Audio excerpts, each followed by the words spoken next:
ನಮಸ್ಕಾರ ವಿದ್ಯಾರ್ಥಿಗಳೇ, ನಾನು ನಿಮ್ಮ ಪ್ರೀತಿಯ ಕಂದುಗಳು ಸರ್ ಅಂತ. ಕರ್ನಾಟಕದಲ್ಲಿ 15,000 ಶಿಕ್ಷಕ ಹುದ್ದೆಗಳಿಗೆ ನೇಮಕಾತಿಯನ್ನು ಕರೆದಿದ್ದಾರೆ. ಹಾಗಾಗಿ PSTR, GPSTR ಮತ್ತು HSTR ಶಿಕ್ಷಕ ಆಕಾಂಕ್ಷಿಗಳಿಗೆ ಗಣಿತ ವಿಷಯದ ಪ್ರಶ್ನೆಗಳನ್ನು ಸರಳ ವಿಧಾನದಲ್ಲಿ ಬಿಡಿಸುವ ವಿಷಯಗಳನ್ನು ನಾನು ನಿಮ್ಮ ಜೊತೆಗೆ ಡಿಸ್ಕಸ್ ಮಾಡುತ್ತೇನೆ. ಮೊದಲಿಗೆ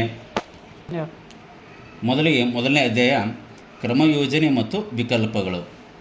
ಇದನ್ನು ನಾವು ಪರ್ಮುಟೇಷನ್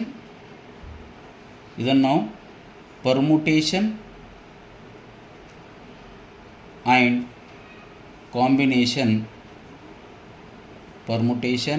ಕಾಂಬಿನೇಷನ್ ಎಂದು ಇಂಗ್ಲೀಷ್ನಲ್ಲಿ ಕರೆಯುತ್ತೇವೆ. ಸೊ ಹಾಗಾದರೆ ಪರ್ಮುಟೇಷನ್ ಮತ್ತು ಕಾಂಬಿನೇಷನ್ ಯಾವ ರೀತಿ ನಾವು ಸುಲಭವಾಗಿ ಅರ್ಥ ಮಾಡ್ಕೊಳ್ಬೇಕು ಅನ್ನೋಕ್ಕಿಂತ ಮುಂಚೆ ಮೊದಲಿಗೆ ಕ್ರಮಯೋಜನೆ ಎಂದರೇನು, ಇದನ್ನು ಇಂಗ್ಲೀಷ್ನಲ್ಲಿ ನಾವು ಪರ್ಮುಟೇಷನ್ ಅಂತ ಕರಿತೀವಿ. ಸೊ ಕ್ರಮಯೋಜನೆ ಎಂದರೇನು? ಕ್ರಮಯೋಜನೆ ಎಂದರೆ ಜೋಡಿಸುವುದು ಅಥವಾ ಅರೇಂಜ್ಮೆಂಟ್ ಎಂದು ಕರಿತೀವಿ. ಸೊ ಹಾಗಾದರೆ ಈ ಕ್ರಮಯೋಜನೆ ಅಥವಾ ಇಂಗ್ಲೀಷ್ನಲ್ಲಿ ಪರ್ಮುಟೇಷನ್ ಅನ್ನು ಯಾವ ರೀತಿ ನಾವು ಸೂಚಿಸ್ತೇವೆ ಅಂದರೆ ಇದನ್ನು NPR ಎಂಬ ಸಂಕೇತದಿಂದ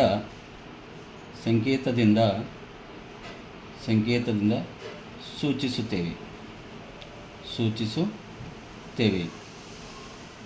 ಇಲ್ಲಿ N ಎನ್ನುವುದು N ವಸ್ತುಗಳಿಂದ, R ಅನ್ನೋದು R ವಸ್ತುಗಳನ್ನು ತೆಗೆದುಕೊಂಡು ನಾವು ಏನು ಮಾಡ್ತೀವಿ, ಇಲ್ಲಿ ಕ್ರಮಜೋಡಣೆ ಮಾಡುತ್ತೇವೆ. ಇದರ ಅರ್ಥ ಏನಪ್ಪ ಅಂತಂದರೆ N ವಸ್ತುಗಳಿಂದ R ವಸ್ತುಗಳನ್ನು N ವಸ್ತುಗಳಿಂದ R ವಸ್ತುಗಳನ್ನು ತೆಗೆದುಕೊಂಡು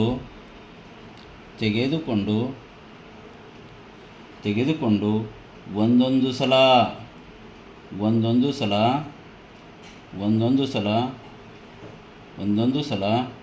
ಕ್ರಮಜೋಡಣೆ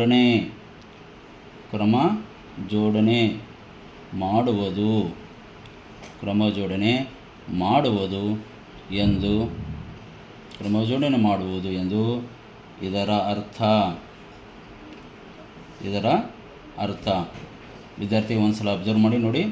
N ವಸ್ತುಗಳಿಂದ R ವಸ್ತುಗಳನ್ನು ತೆಗೆದುಕೊಂಡು ಒಂದೊಂದು ಸಲ ನಾವೇನು ಮಾಡ್ತೀವಿ, ಇಲ್ಲಿ ಕ್ರಮಜೋಡಣೆ ಮಾಡ್ತೀವಿ. ಇದು ಅದರ ಅರ್ಥ. ಹಾಗಾದರೆ ಒಂದು ಉದಾಹರಣೆ ಮೂಲಕ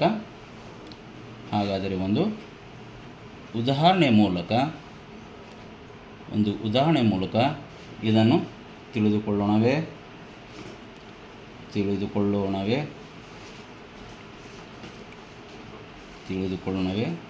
ಫಾರ್ ಎಕ್ಸಾಂಪಲ್ ನೋಡಿ,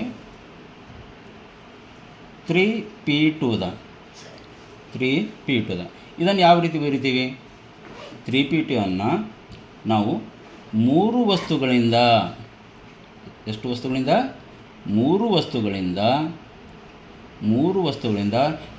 ತೆಗೆದುಕೊಳ್ತೀವಿ? 6 ಜಾಗದಾಗ 2 ಇದೆಯಲ್ಲ, 2. 3 ವಸ್ತುಗಳಿಂದ 2 ವಸ್ತುಗಳನ್ನು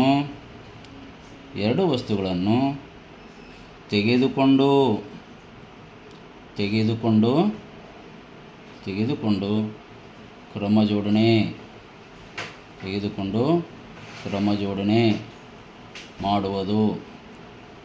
ಕ್ರಮಜೋಡಣೆ ಮಾಡುವುದು. ಇಲ್ಲಿ ನೋಡ್ರಿ, N ಜಾಗದಾಗ ಏನಿದೆ? N ಜಾಗದಾಗ 3 ಇದೆ, R ಜಾಗದಾಗ 2 ಇದೆ. ಹಾಗಾಗಿ N ಜಾಗದಾಗ 3 ಇದೆ, R ಜಾಗದಾಗ 2 ಇದೆ. 3 ವಸ್ತುಗಳಿಂದ ಎಷ್ಟು ವಸ್ತುಗಳು ತೆಗೆದುಕೊಳ್ತೀವಿ? 2 ವಸ್ತುಗಳು ತೆಗೆದುಕೊಳ್ತೀವಿ. 3 ವಸ್ತುಗಳಿಂದ 2 ವಸ್ತುಗಳನ್ನು ತೆಗೆದುಕೊಂಡು ಕ್ರಮಜೋಡಣೆ ಮಾಡುವುದು. ಇದು ಒಂದು ಎಕ್ಸಾಂಪಲ್ ಆಯಿತು.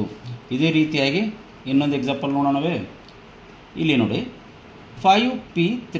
ಇಲ್ಲಿ ನೋಡಿ, ಅಬ್ಸರ್ವ್ ಮಾಡಿರಿ. ಯಾಕೆ ಸರ್ P ಎಂಬ ಸಂಕೇತವನ್ನು ಸೂಚಿಸ್ತೀವಿ ಅಂದರೆ, P ಅನ್ನೋದು ಎಲ್ಲರಿಗೂ ಗೊತ್ತಿರಲಿ, P ಅಂದರೆ ಇಲ್ಲಿ ಪರ್ಮುಟೇಷನ್.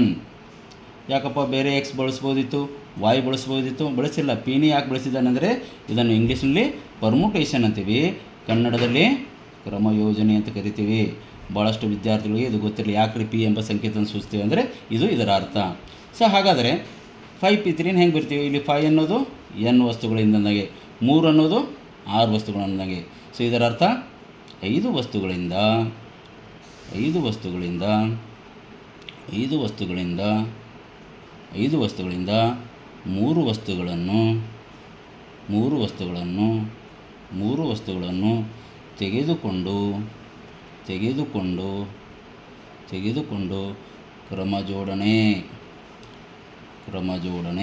ನೋಡಿರಿ, ಇಲ್ಲಿ ಎಷ್ಟು ವರ್ಡ್ ಇಂಪಾರ್ಟೆಂಟ್, ಕ್ರಮ ಮತ್ತು ಅರೇಂಜ್ಮೆಂಟ್. ಕ್ರಮ ಮತ್ತು ಅರೇಂಜ್ಮೆಂಟ್, ಅದಕ್ಕೆ ಕ್ರಮ ಜೋಡಣೆ ಅಂತೀವಿ, ಭಾಳ ಇಂಪಾರ್ಟೆಂಟ್. ಕ್ರಮ ಜೋಡಣೆ ಮಾಡುವುದು. ಈ ರೀತಿ ಹಲವಾರು ಎಕ್ಸಾಂಪಲ್ಗಳನ್ನು ಬಿಡಿಸ್ಕೋತಾ ಹೋಗ್ಬೋದು. ಸೊ ನಿಮಗೆ ಈ ಥರ ಪ್ರಾಕ್ಟೀಸ್ ಮಾಡಿ, ಪ್ರಾಕ್ಟೀಸ್ಗಾಗಿ ನಿಮ್ಗೆ ಕೊಡ್ತೀನಿ. ಇದು ಕೂಡ ನೀವು ಪ್ರಾಕ್ಟೀಸ್ ಸಾಲ್ವ್ ಮಾಡ್ಬೋದು. 5p2 ಇದರ ಅರ್ಥವೇನು, 3p1 ಇದರ ಅರ್ಥವೇನು ಮತ್ತು 7p2 ಇವುಗಳನ್ನು ಬಿಡಿಸ್ರಿ. ಅಂದರೆ ನಿಮಗೂ ಒಂದು ಐಡಿಯಾ ಬರುತ್ತೆ. ಇವುಗಳನ್ನು ಬಿಡಿಸ್ರಿ. ಸೊ ಮುಂದಿನ ಒಂದು ಕಂಟೆಂಟ್ ಏನಾಗಿರುತ್ತೆ ಅಂದರೆ, ಈ ಒಂದು ವಿಷಯದ ನಂತರ ನಾವು ಇದನ್ನು ತುಂಬ ಚೆನ್ನಾಗಿ ಅರ್ಥ ಮಾಡ್ಕೋಬೇಕಾದ್ರೆ ನಮಗೆ ಎಣಿಕೆ ಮೂಲತತ್ವ ಬೇಕಾಗುತ್ತದೆ. ಎಣಿಕೆ ಮೂಲತತ್ವವನ್ನು ನಿಮಗೆ ನಾನು ನೆಕ್ಸ್ಟ್ ಈಗ ಎಕ್ಸ್ಪ್ಲೇನ್ ಮಾಡ್ತೀನಿ ನೋಡಿ.